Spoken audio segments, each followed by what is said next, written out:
Dear Muslim brothers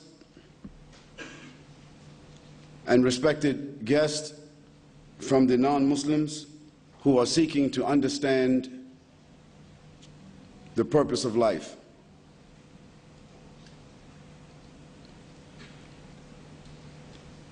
My speech to you concerning the purpose of life, as I always mention, is simply a means of communication. However, it's a very powerful, critical, vital subject. And before I enter the main point of the topic, let me first ask you a question that may stimulate your minds.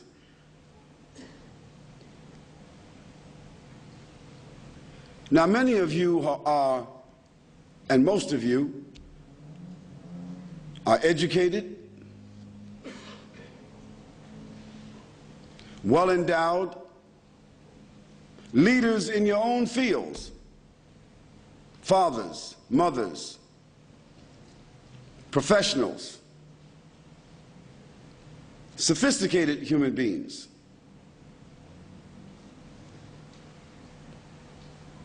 But did you ever ask yourself the question, or a set of questions? Do you know why you are here on this earth? And when you die, and of course, there's nobody that has any doubt, regardless of what persuasion, what denomination, what gender, what background, what church, what religion, system, ideology, or ism that you belong to, there's no doubt that everybody in this room one day will die. Now, if there's anyone that has a doubt about that, then you're the only one that doesn't have to answer the question, what is the purpose of life? Because you may be able to circumvent the consequences or the responsibility of that question. Of course, no one has any doubt about death. For if the benefactor of life, the causer of life, the creator of life, the owner of life, if that source of life had no other power over the creatures that have life, death would be enough evidence.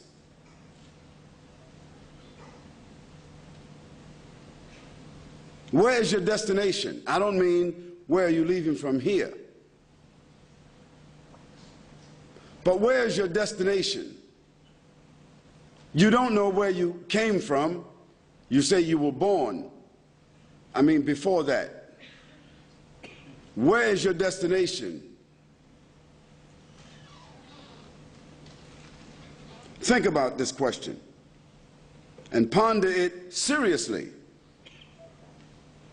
as we continue this presentation.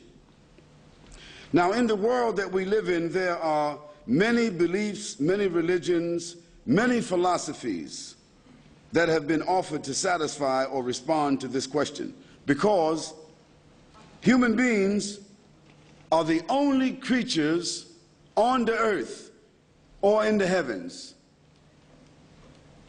And of course, we're speaking about based on scientific fact.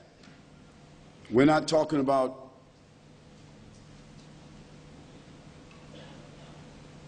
Metro-Goldwyn-Mayer or Steven Spielberg or Disneyland. They have some other philosophies that they will give us the indication to believe. But until now, there is no scientific evidence that there are any other creatures in the heavens or the earth who has the intellect or the faculties or the capacity of human beings. And because of the faculties that human beings are endowed with, they have the exclusive ability, the freedom to think and feel and to say I, me, and to express what we call ego. No other creatures have this ability. However, we know that even that ability is limited, because when the human being is a child, there is less ego. And as the human being becomes older, there is even less ego. The height of the human being's ego is at the height of their strength, their development, their endowment, what they have, what they call strength, possession. But it lasts only an afternoon. That afternoon might be in some cases 20 years, 30 years, 40 years, 60 years, 80 years. But inevitably, the years of the human being passes quickly. And as the Quran says, وَخَلَقْنَا الْإِنسَانَ فِي أَحْسَنِ تَقْوِيمٍ ثُمَّ رَدَدْنَاهُ أَسْفَلَ سَافِلِينَ. And we created, God says, He created by His own power the human being and gave him or her the faculties, perfect, balanced, complete faculties of intellect, intelligence, seeing, hearing, feeling, taste, touch, thinking, and the apparatus of the body. We gave the human being a complete set of faculties that is created that human being with a mold. ثُمَّ رَدَدْنَاهُ أَسْفَلَ سَافِلِينَ. But after that, after giving them, endowing that human being with that perfect set of faculties, ثُمَّ رَدَدْنَاهُ أَسْفَلَ سَافِلِينَ. Then we return him or her to the lowest of the low. They lose the eyesight, they lose the hearing, they lose the smell, they lose the touch, they lose the taste, they lose and depreciate even the physical composition. Now this is what the Quran said almost 1,500 years ago. Is this the case? It is. It is only human beings that have the ability to think, feel, imagine, and explore, to propose, and to determine. These human beings have, over their period of recorded history, developed and put forward many different concepts and answers, and many writers, poets, sages, philosophers, prophets, and messengers, peace be upon all of those prophets and messengers, have come to tell us, you and I, what is the purpose of life.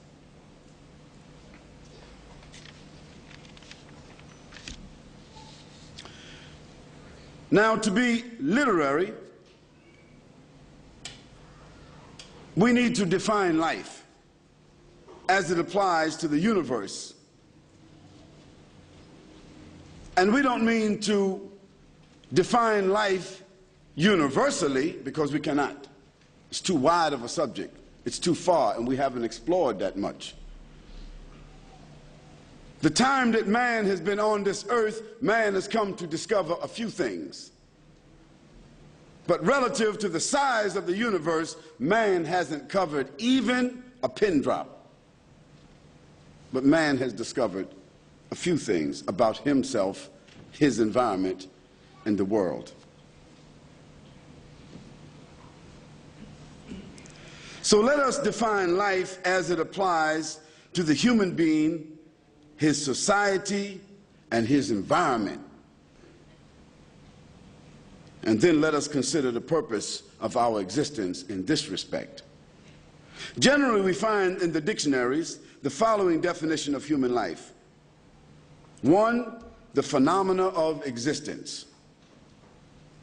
The phenomena. This means something which is unsolved, unknown, profound, and scientific facts yet have to be able to explain it. Phenomena. Another word for phenomena is called miracle. The phenomena of existence as it applies to 1, biological development, 2, social dynamics, 3, psychological and mental processes, 4, the interdependence and interaction with the external environment, and finally, the complete synchronization of the many micro and macro systems that support human existence and the universe as we know it. Isn't that a profound definition? Next, let us define the word purpose, because we said life. Now let's define purpose. Purpose means objective, aim, significance, meaning, target, mission, reality. That's purpose. With these general definitions, let us surf the web. Let us approach our topic, the purpose of life. Now, in our discussion, the purpose of life, let's keep it all in context. What do we want to do? We want to know that as human beings, what is our objective in respect to why are we here and where are we going? And who is our benefactor? Who or what is our common benefactor that is responsible for us being here? Because when we define that, then we know who we are accountable to. It's very simple. Those of you who work on a job and you're not the boss, you understand the issue of subordination. And those of you who work on jobs and you are the bosses, you also understand accountability, and you exercise it.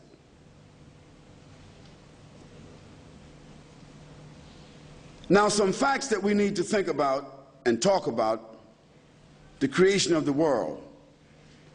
Is the creation of this world, in all of its complex forms, is it the result of the thinking of human beings? I ask you, yes or no? Yes or no? I just want to make sure we're in consensus here.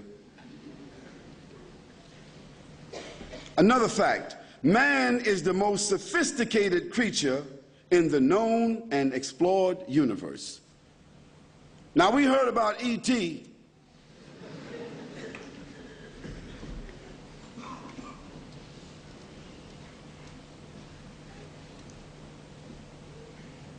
But there's no evidence, no scientific evidence, with all the theories and sightings of extraterrestrial beings and sophisticated civilizations outside of this universe that Star Trek has come in contact with. It hasn't been documented.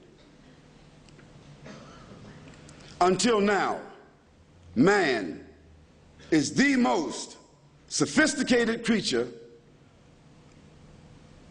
in the known and explored universe. Therefore, if he's the most sophisticated, just like the boss on the job, he is the most what? Responsible.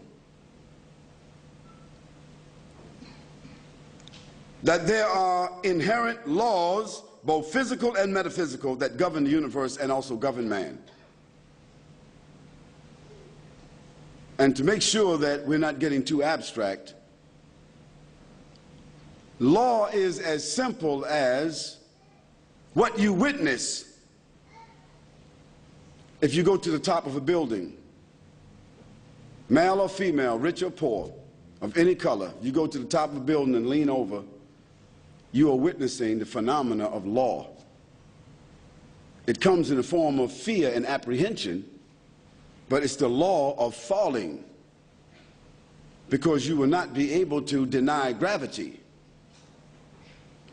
And if you cannot deny gravity, you also know that falling from a distance will cause you some harm, trauma. That's a law that's inherent.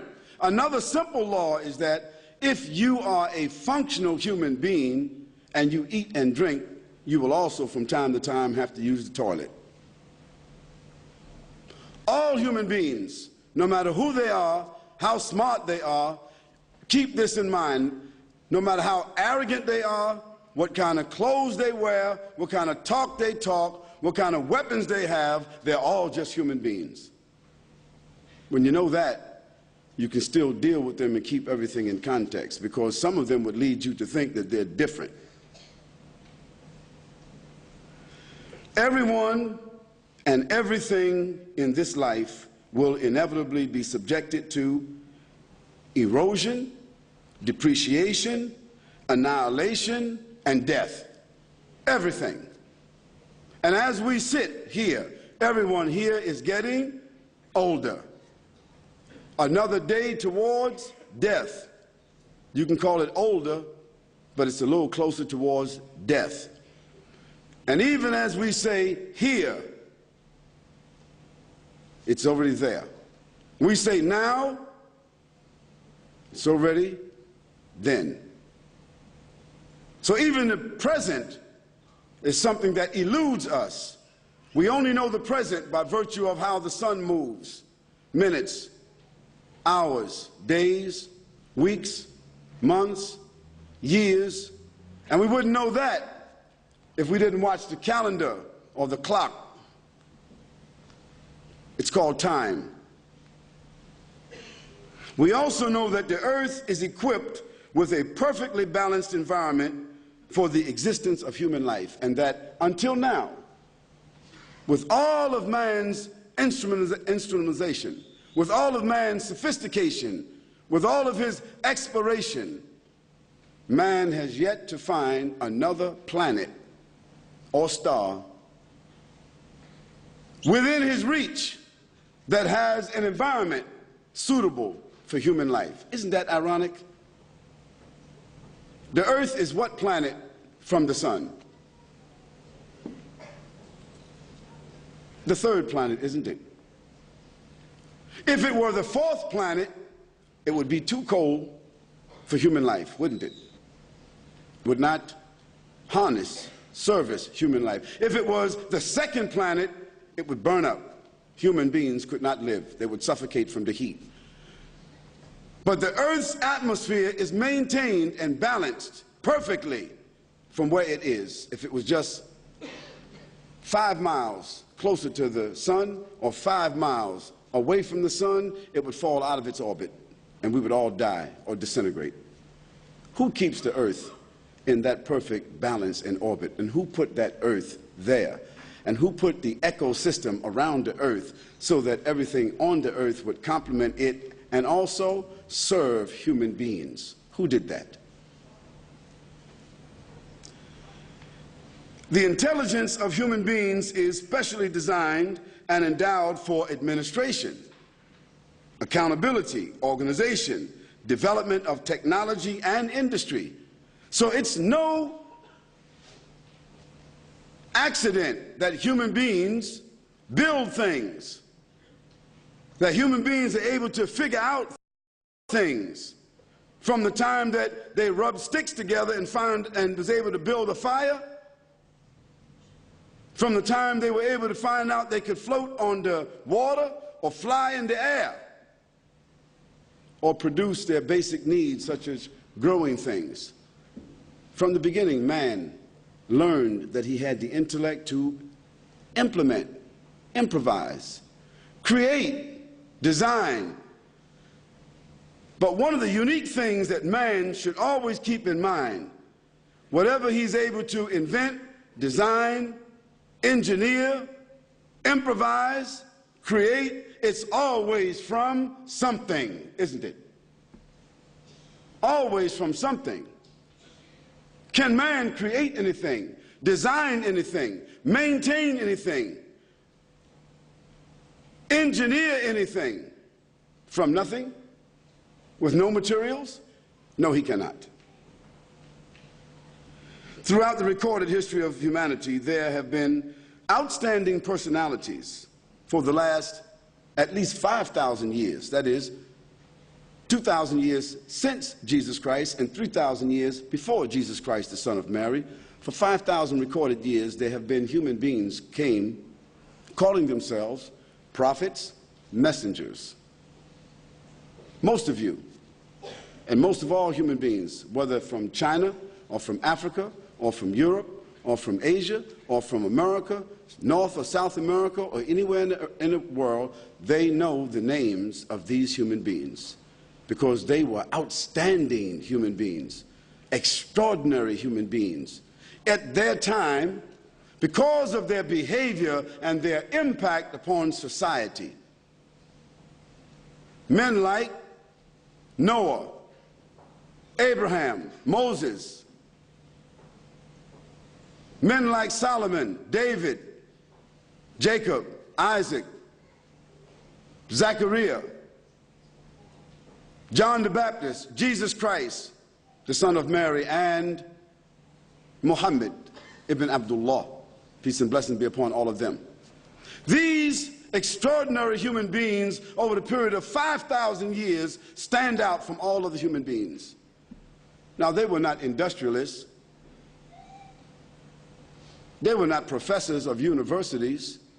They were not sophisticated in terms of their academia. But it was the commitment to human behavior and their insistence upon worshiping only God. Their common message was this whole phenomena, man in his environment, man and his challenge and his drama, man, the life that's given to him, man and his responsibility, man is the beneficiary of whom? God. All those prophets said that. Now, it doesn't matter which one of those prophets that you prefer above the other. Doesn't matter. They all said the same thing. They came at different times, different places, to different people, but they all said the same thing. Man, think about your life and what gift has been given to you. It is God that gave it to you, and you are responsible to acknowledge the one that gave you this gift. This is what these prophets and messengers said.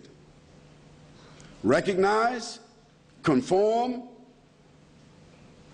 and worship God, Almighty God, without any partners, diversities, associates, without any idols, without any pagan practices. For God wants you to recognize Him, worship Him, and conform and obey directly. Directly. Through education, worship, and the acceptance of global moralities, human beings are able to establish civilized behavior. Now, this is a very important point. Global morality. Now, one of the globally accepted moralities is that one should not take the life of another without justification. Isn't that a global morality? One should not take the property of another. One should not covet the wife, husband of another. One should not slander. One should not undermine. One should not do these things. These are called global behaviors. One should act decently towards their fellow man. These are called global behaviors. For if you go to China, if you go to Africa, here in Australia, if you go to Europe, if you go to Russia, you go to anywhere, there are what they call globally accepted codes of conduct. No matter what religion they are, or no religion at all, they still observe these globally established codes of conduct. We call them good and bad. Because if that were not the case, there would be no way to establish what is good, and there would be no way to establish what is bad, and people who thought whatever they thought was good would have their people, and the people who thought whatever was good on another side would have their people, and there would be wars just based upon the perception of good. Wars are not based upon the perception of good. Wars are based upon the perception of personal interest. But good and bad is well established. Male and female used to be clear.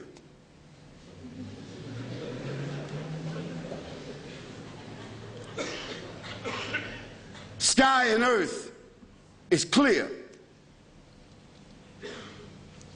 Water and ice are clear. Salt and pepper are clear. There are some very clearly established radicals, differences that even animals recognize. But humans, when their faculties become clouded or distorted, they are the only creatures that forget these radicals.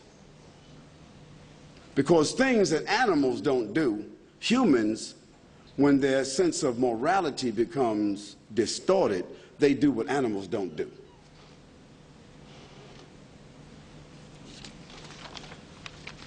I want you to consider the complex organization of this universe and think to yourself, could man or a group of men had anything to do with it? I think you answered before, absolutely not. I want you to consider the phenomenal diversity of the Earth's systems and its environment. Think for a moment. Think about the mountains, some which have never been climbed. Think about the oceans that man has been able to build machines to cover, deserts that man has been able to build machines to cover, but still they exist. Think about the ecosystem, the atmosphere, the stratosphere, the ionosphere. Think about the atmosphere of just our universe, which is a small universe within the Milky Way. And the Milky Way is a very small galaxy in the Andromeda. And the Andromeda is only one of millions or billions clusters. Think about that. How then significant is man? How significant is the human being when we think about this vastness? Think about the recently discovered characteristics of the microsystems existing within substance itself. That is, it has been discovered recently that the atom is not the smallest part of substance. Now there are what? Microatoms, isn't it? There's something now called the quarks. They say which is a millionth of an atom, a split of a millionth of an atom. And now we have discovered that every part of creation that has been discovered is inside of a drop of water. Well, the Quran already said that to us 1,500 years ago, that we created everything and every single thing from water. The Quran said that. Think about the anatomy of the human being and the intricate and complicated systems that are necessary for its functioning. That you and I, we can only go maybe 28 days without water and then we die. That you and I, if we are put in a room and we are fed and giving water and everything of support, but no one to talk to, we will go crazy and we will die. Because we're social beings. And without somebody to communicate with, we will go crazy and die. From depression. Think about the anatomy of the human body and its complicated systems that are necessary for its functioning. Think about the kidneys. Think about the brain. Think about the tongue. How is it that a person catches a stroke, and when they catch a stroke, they lose the ability to taste? How much would they pay? How much would they pay just to be able to taste an apple?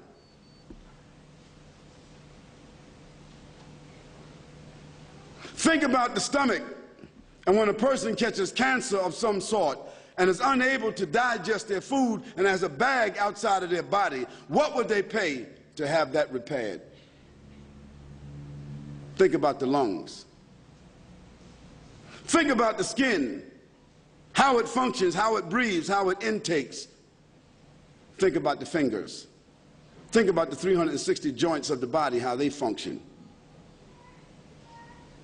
Just think about all the different functions and phenomena of the human body that man is still discovering, and if he has to investigate, research, and discover, certainly he did not create himself. Isn't it clear?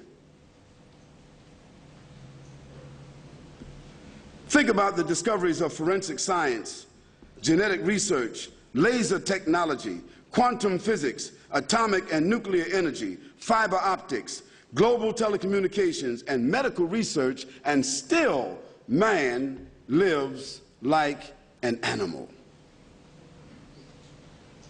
Man has not come up with a formula to be able to deal harmoniously with other human beings and to resolve differences without slaughtering the rest of his human beings. Man still hasn't come up with that ability.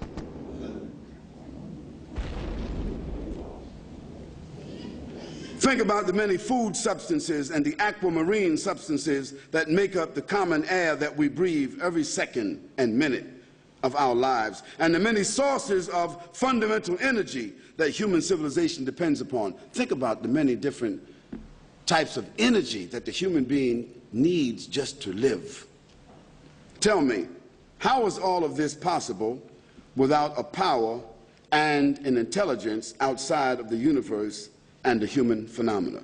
At this point, I'd like my brother to recite a few verses from the Quran, and I just want you to be patient, because when we give a proof from the Quran, we want you to hear the medicine. Now, you won't know what he's saying right away because it's in Arabic, but out of respect for the revelation, I want him to recite it, then I'm going to translate it for you because it's relative to my topic.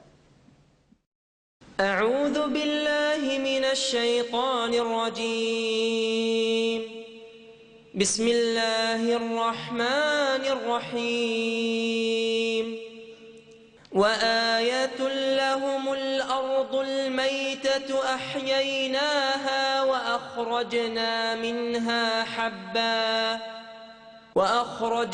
منها حبا فمنه يأكلون وجعلنا فيها جنات من نخيل وأعناب وفجرنا فيها من العيون ليأكلوا من ثمره وما عملته أيديهم أفلا يشكرون سبحان الذي خلق الأزواج كلها مما تنبت الأرض ومن أنفسهم ومما لا يعلمون وآية لهم الليل نسلخ منه النهار فإذا هم مظلمون والشمس تجري لمستقر لها ذلك تقدير العزيز العليم والقمر قدرناه منازل حتى عاد كالعرجون القديم لا الشمس ينبغي لها أن تدرك القمر ولا الليل سابق النهار وكل في فلك يسبحون. I want to remind you or tell you that this revelation, the Quran, was revealed 1424 years ago to an illiterate. That means a man who had no schooling, a man born in the desert, an Arab, chosen by Almighty God to receive a revelation, a man like Jesus, a man like John the Baptist, a man like Zechariah, a man like Isaac, a man like Ismail, a man like Moses, a man like Abraham, a man like Noah, a man like Adam, alayhi salam, peace and blessing be upon him, a man, a messenger, and a prophet. Now this Quran that he recited is recited by 1.4 billion people in the world and memorized from cover to cover, 6,626 verses by literally millions of Muslims. Not a few, but millions. And it is the ambition of every Muslim to have a son or a daughter in their life that memorizes this entire book. So it's not a phenomenon, except that this book was memorized and preserved in the life of the one that received it from God. And in his lifetime, it was memorized and it was retained and never changed and intact until now. Look what it says. I gave you some statistics, and the basis of it was from the Quran. The Quran says, and a sign for them is the dead earth. It is brought back to life, and then from it springs fruits and grains of all kinds which they eat.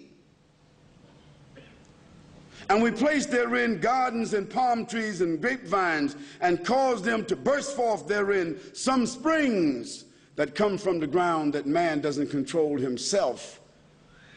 And there he creates his industry,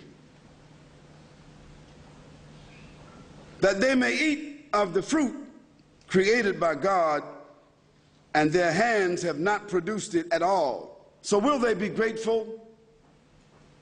Exalted is he who created all life in pairs. So the Quran establishes that everything in life has been created in pairs, whether plants, whether animals, whether insects, whether fish or bacteria. Has science ratified that everything in life has been created in pairs? Yes, the Quran said that 1,424 years ago. And of course the Prophet Muhammad, peace and blessing be upon him, he wasn't a botanist, he wasn't a geologist, he didn't have a microscope, he had no way of knowing that. The only way a human being 1,424 years could know that is through the help and inspiration of the one who is the creator from the beginning. Because that fact that everything has been created in pairs was only discovered 78 years ago, scientifically. Exalted is he, Almighty God, who created all things in pairs, from what the earth grows, and from themselves, the human beings, and from that which they do not know. That means, here the Quran is establishing that there are some creatures, maybe micro creatures, that are also created in pairs that the human being doesn't know about. And a sign for them is the night that we extract from the light of the day. Now this is the phenomena itself that we have now discovered from going outer space. When we go out in space, we realize that the day is extracted from the night, not the night from the day. We realize that night is first and day is second, although we say day-night. We realize now that time is really inverted, but you have to go out in space to be able to see it. That's why in Australia, we are sitting here at 9:30 in the evening, isn't it? In London, it is now 10:30 in the morning. But yesterday, And in America, it's 5:30 in the morning yesterday. But we just discovered that dimension of time recently, didn't we? We didn't know that before. But the Quran establishes that, because listen to this. And the sun runs its own course towards its stopping point, and that is the determination of the exalted in might, the knowing. And the moon we have determined for it phases until it returns, appearing like a date stalk. Now think about it. Here the Quran has established that the sun runs its course along with its other bodies which carries it. What bodies does the sun carry with it? It's 9 planets, is that correct? Based upon the movement of the sun and the planets around it, we establish what? Time, isn't it? And based upon the movement of the moon around the earth, we establish what? Another set of time. Now, how did the Quran establish this 1,424 years ago, while the Prophet Muhammad, peace and blessing be upon him, he didn't have any telescope? He didn't know that. He could only have known that through the aid and the assistance of revelation or inspiration from the one who created. The Quran says it is not allowed, listen to this, لا الشمس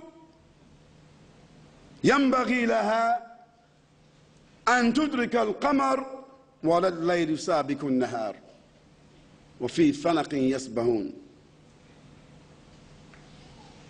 وكل في فلك يسبحون.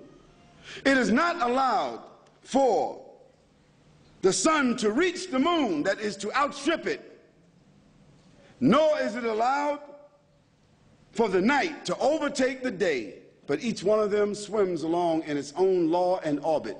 When was that established?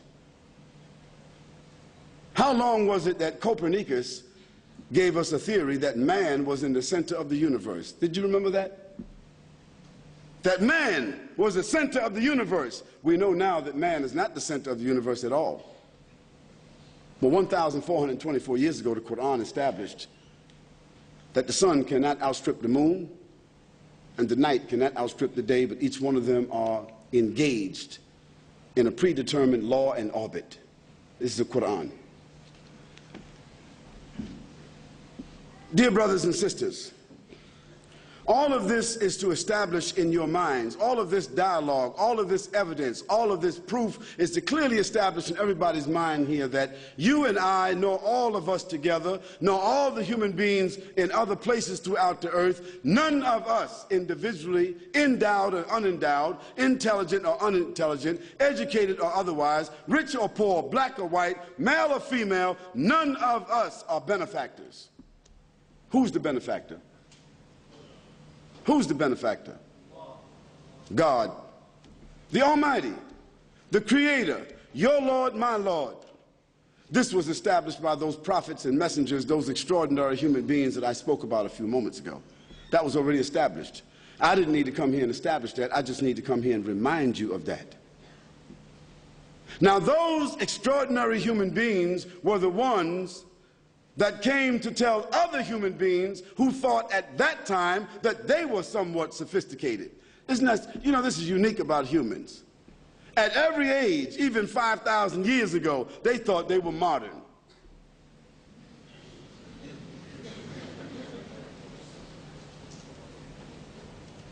At every age, human beings, no matter what stage of development they are at, they think that they are modern and more sophisticated than others. This is the nature of human beings. Yet all of them don't seem to ponder on the fact that they're only here for a moment. And some of them, during the moment that they're here, they become so arrogant. They begin to say that we are the owners, we are the peacekeepers, we are the organizers, we are the administrators, we are the ones who created ourselves, determined for ourselves, legislate for ourselves and others, and we own everything and we determine everything. Isn't there some people that say that? You're either with us or against.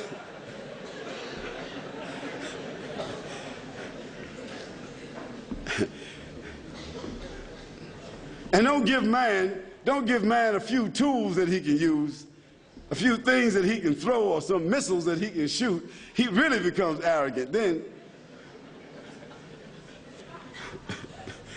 Well, you know, when Moses, when he went to Pharaoh, Abraham, when he went to Pharaoh, peace and blessing be upon him. When Abraham went to Pharaoh and talked to Pharaoh, Pharaoh told Abraham, "Why should I worship your God? Why? I have command over life and death. Anybody I want to die will die. Anybody I want to live will live." What did Abraham say to Pharaoh? What did he say to him? If you really got some power, the one that you killed, bring him back to life. The one you killed, bring him back to life if you got power. And if you got some power, when the sun sets in the west, you cause it to rise and make it set in the east. Was Pharaoh able to do that? He wasn't able to do that then, and the pharaohs today can't do it today.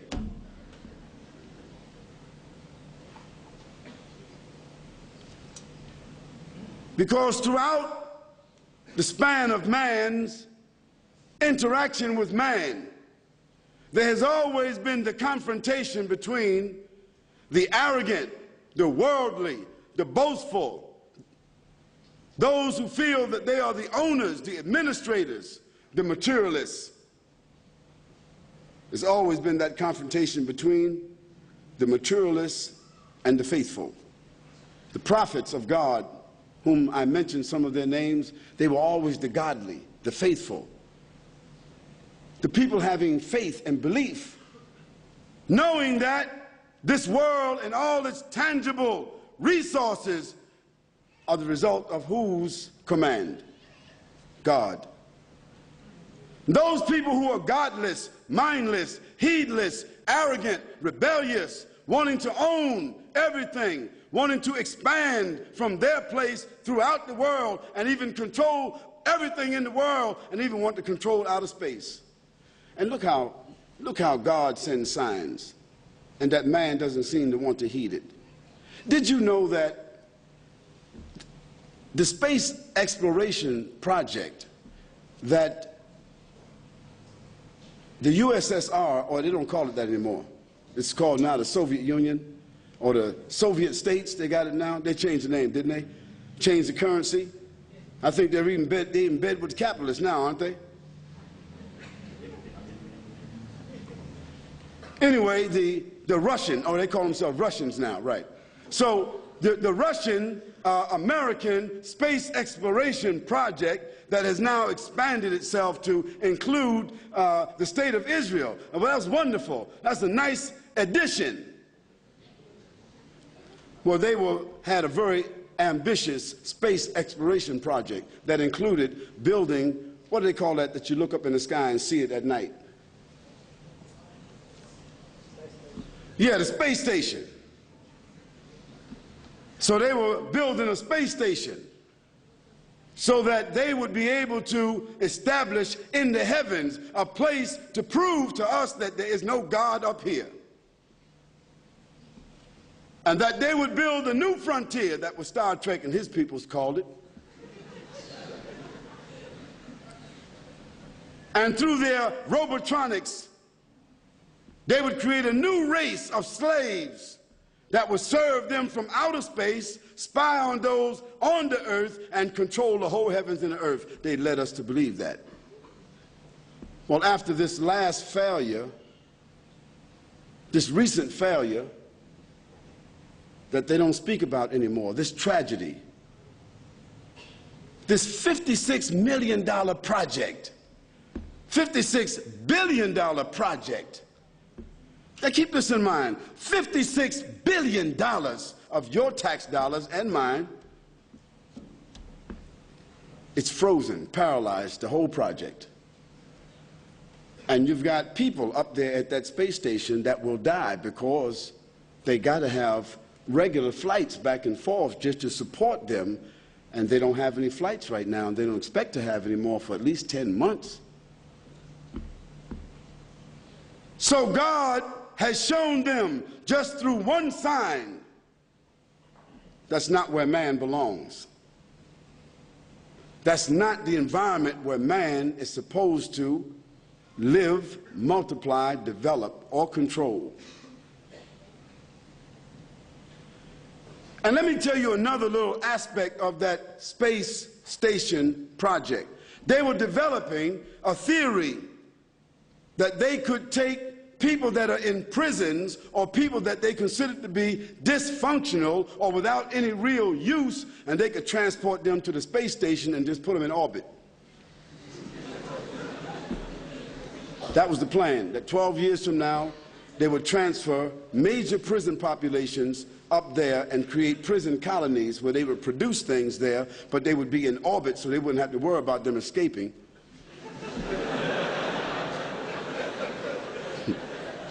Man is something, isn't it? Now, those prophets and messengers, they had their task.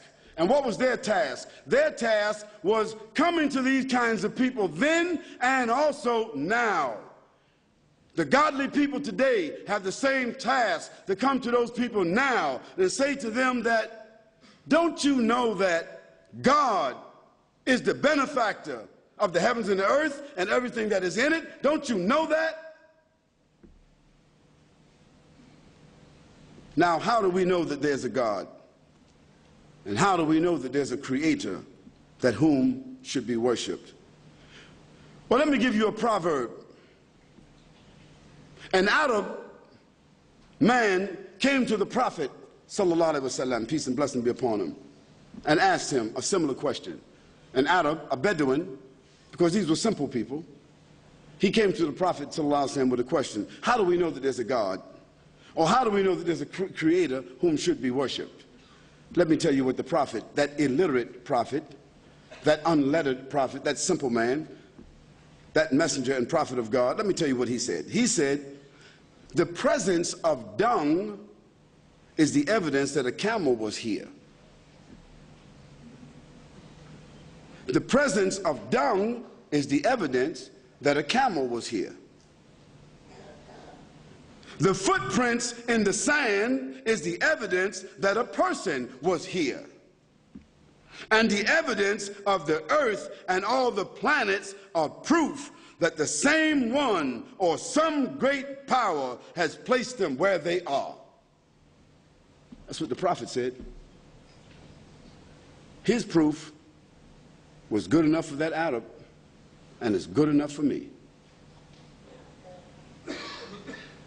Why should we not consider the theories of natural selection or the Big Bang or the concept of perpetual evolution as plausible evidence for the existence of the world or creation or universe? Because none of these theories can deny the fact that macro and micro systems are arranged, fixed, proportioned, measured, determined, limited, synchronized, and given distinct characteristics and parameters that they cannot go beyond or exceed. Secondly, the fact that they have such predictable and recognizable characteristics allow for man to study, reflect, perform research that enables him, that is man, to reach scientific conclusions and apply certain technological instruments that provide benefit or substantiation to the evolution of his social environment. That's the facts. That's why that these concepts of evolution, natural selection, or predetermined evolution are not plausible. The other consideration is that whatever position that you want to arrive at, you or I, concerning a divine creator, an almighty God, one thing is for certain. We cannot deny that all of us exist. Do we exist? if you agree with me that we all exist, that we're all here. I mean, I think everybody believes that we're all here. We're all here. And we are subsisting and being sustained through a unique balance of environmental phenomena that we are not the authors of, then someone, some great power has to be, must be the author and responsible for all of this. Now those prophets and messengers, all of them, profound men, they all said to their people that there is no God except Almighty God. That means there's nothing to be worshipped, nothing to be obeyed, nothing to be adored, nothing to be bowed down to, nothing to subordinate to except the Almighty. That's what they said. And they said that that Lord and Creator not only has designed the heavens and the earth, not only has put laws in the earth, but has also created a legislation, a morality, and a system for the human beings to live. Because would you think that as a parent that you work as hard as you do, pursue your own education and your own career, and build a house or buy a house and have a family, and then you have children, and you don't create an environment, or you don't set down any ethics or any code of behavior for your children, don't you? I mean, even though some children think that it should be otherwise, I think most people, most parents feel that they have a right to establish law, principle, ethics, and behavior inside their home. Don't you? Well, do you think that you have more right to establish law and ethics and behavior and a system of what comes and goes in your own home, but that the Creator of the heavens and the earth and the environment that you live in, this vast universe that you see and witness and depend upon, that the Creator or the benefactor of that would not do the same? Those prophets and messengers said that the Almighty has given to man a system to submit, to surrender, a system by which to recognize God, a system by which to conform to God, a system by which to worship God, and we call that system religion, but that's not a comprehensive word. When we say religion, we think that's something we do on Sunday or Friday or Saturday or sometimes. When we say religion, we think that's something that we do only for God when we get afraid or we get broke or when we get drunk the next day. Oh my God. See, when you say religion, it has a limited preconditioning type of word. But when you say system, now everybody can relate to systems now. If it's only financial system, you can relate to that. System means comprehensive.